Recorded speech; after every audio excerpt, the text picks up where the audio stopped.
sea, ninguna duda me cabe. El monto del déficit no puedo... Bueno, en el acuerdo estaba previsto un déficit de unos 47 millones. Sí, pero aparentemente va a ser mayor. Se va a tener probablemente que cuadrar, es una cifra mayor. Sí. ¿Qué tan mayor? Bueno, eso desde aquí tal vez en estos momentos no lo podemos determinar, pero definitivamente yo siento que tanto el FMI, Luis y Henry, amigos televidentes, y el mismo gobierno fallaron en algo. Fallaron en sencillamente planificar un poco mejor lo que son las políticas de recaudación fiscal, basado en que como pusieron el primer semestre en una política expansiva y luego los siguientes segundos semestres en una política restrictiva, creo que ahí fue que fallaron. Con el asunto de la indexación a los combustibles, yo siento que debieron hacerlo gradualmente desde que firmaron el acuerdo con el fondo. Que es lo que estaba contemplado. Pero lo hicieron a partir del 1 de enero, fue que contemplaron. Pero debieron hacerlo a partir de... Ya eso es por razones políticas. Sí, obviamente. Pero ahí es que voy, ahí es que caigo. Ya tú te adelantaste, o sea, y te lo agradezco. Pero lo que pasa es que definitivamente cuando se hacen proyectos económicos, planteamientos económicos, no se toma en cuenta el planteamiento político y el planteamiento social. El gobierno en estos momentos tiene un gran peso social. Está encerrado. Diríamos, si pongo más impuestos, ¿qué impopularidad me creo?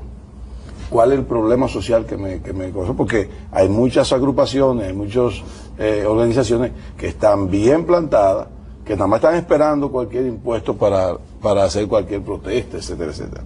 Y eso definitivamente hay que evitarlo en estos momentos. El otro problema es la reducción de gasto que tú mencionabas, Henry. Bien, está planteado una reducción del presupuesto de algunas instituciones, pero no necesariamente está planteado una reducción del gasto de las obras. Porque lo que podría hacer es una postergación de los pagos. Eso crea un problema. Eso crea un problema que Balaguer era experto en dejar deudas. Que según lo que nos han comentado, pero obviamente eso no lo hemos podido comprobar en las cifras, parece que una porción importante de esta reducción aparente de obras es postergación de pagos. Sí, o sea... Es un mecanismo de financiamiento. Correctamente, una deuda pública. O sea, es una deuda pública que se crea automáticamente. Entonces, yo siento que ahí... solamente en la medida en que sea un pasivo postergado en el registro.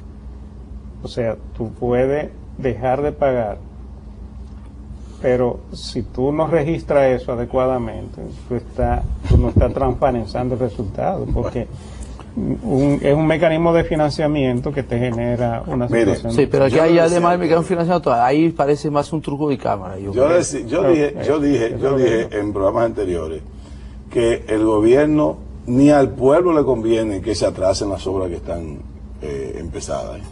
Todas estas obras que tiene el gobierno en la capital y en otros pueblos, lo que es la trompeta de la John Kennedy, el corredor Duarte, si eso se para, no sale más caro. No sale mucho más caro. Entonces el gobierno lo que pasa es que se le ha diluido su capacidad de planificar las recaudaciones fiscales y además se le ha ido de las manos el poder implementar. Porque hay muchísimas cosas que vienen desde la corrupción pública, de la corrupción administrativa, de la implementación, de la forma misma. O sea, hay tantas cosas que creo que se le ha ido de la mano. Yo creo que al gobierno le faltó, en cierta manera, una coherencia en el equipo económico. Y dejaron solamente a la política monetaria en una gran responsabilidad. Y fíjate cómo nosotros todavía mantenemos todavía una estabilidad macroeconómica por la gran capacidad que han tenido las autoridades monetarias de implementar las medidas correctas. Pero no se puede dar solo. Entonces, habría que ver hasta dónde el gobierno se puede zafar, Henry, Luis, de esta maraña que tiene fiscal. Sí, porque es un problema fiscal. Porque ahí en este caso, yo creo que le pueden pedir ese lo que quieran al gobierno del Banco Central. Ya mucho ha hecho en 2 oportunidades, a la tercera a la vencida. Ahí yo creo que por más que se trate de hacer desde el Banco Central, la solución al problema no va a poder venir del Banco Central, lamentablemente, porque cuando tuvo que venir 2 veces, que podía venir de ahí, se consiguió. Yo creo que esta vez, lamentablemente, pero igual la buena labor del Banco Central no va a permitir no va a solucionar este problema. Para que podamos edificar mejor a los amigos televidentes, vamos a plantear el problema desde el punto de vista de sus diferentes aristas. Primero, desde el punto de vista de los ingresos, después desde el punto de vista de los gastos y después desde el punto de vista del financiamiento. Vamos a ir a una pausa y retornamos con este planteamiento.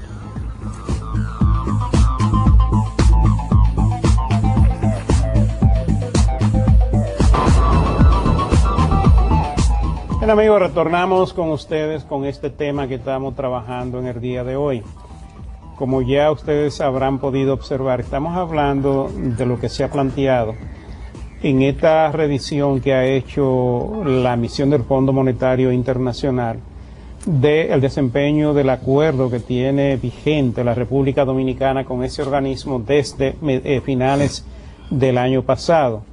Hemos estado planteando la situación desde el punto de vista básicamente fiscal, porque la situación monetaria ya más o menos está entendida, ya sabemos lo que ha ocurrido con la política fiscal, cómo ésta se ha manejado, la prudencia que ha habido y el buen manejo de esta política.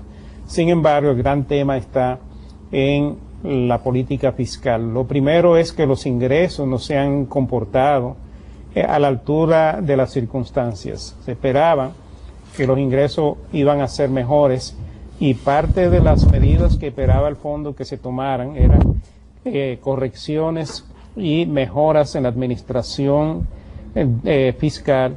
Siempre se ha dicho y se ha reiterado que no está contemplado en lo que es el ejercicio de la política económica de este gobierno en este momento una nueva reforma impositiva. Pero sí, en el acuerdo con el fondo se habló mucho de incrementar los ingresos fiscales mediante una reducción de la evasión importante y mediante correcciones que se dejaron de hacer en muchos casos por razones políticas. Ya sabemos que cuando el presidente a través de el Ministerio de Hacienda planteó al Congreso las medidas, muchas de las cuales incluían correcciones para fines de evadir o de reducir la evasión fiscal, todo esto planteó una situación a nivel nacional de oposición completa y finalmente el gobierno tuvo que ceder, negociar con una parte del empresariado nacional, dejar sin efecto la mayoría de estas medidas. Esto quiere decir que estas medidas, aun cuando eran insuficientes, porque la evaluación que se ha hecho era que no obstante se hubieran tomado, no eran suficientes para corregir la situación fiscal.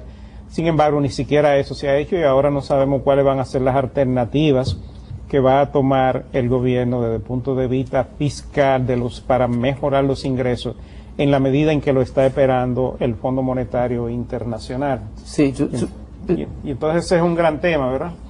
El otro tema es el tema del gasto, que lo vamos a ver ahora porque tú planteas. Sí, sobre el tema de los ingresos, porque yo creo que es importante que puntualizamos un poquito las cifras, porque ha habido muchas cifras de que, mira, ha crecido, pero no lo suficiente, ha caído, no ha caído. ¿Cuál es la situación que hay realmente? Ahí estamos tomando los informes que ha publicado Hacienda. Ingresos corrientes, o sea, tributarios y no tributarios, entraron 125.800 millones de pesos en el primer semestre, o sea, 13.500 millones de pesos por encima del año pasado, y en el acuerdo con el fondo estaba previsto recibir cerca de 130.000 millones de pesos. Eso es la primera cifra para el primer... ¿Cuánto fueron lo que entraron? 125.800. Hay una diferencia de unos 5.000. De 5.000. ¿De dónde viene? O sea, ¿cuáles son los impuestos que fallaron? ¿Cuáles son los impuestos que no fallaron? Porque es importante ver que realmente la recaudación, el crecimiento o el desempeño de las recaudaciones no fue nada uniforme. O sea, si se toma figura por figura, vemos resultados muy diferentes. Primero, si tomamos el impuesto sobre ingresos y impuesto a la propiedad, que ahí el fondo los considera juntos, se recaudó 35.800 millones de pesos durante el primer semestre, y ahí en el acuerdo con el fondo se habla de 38.8. O sea,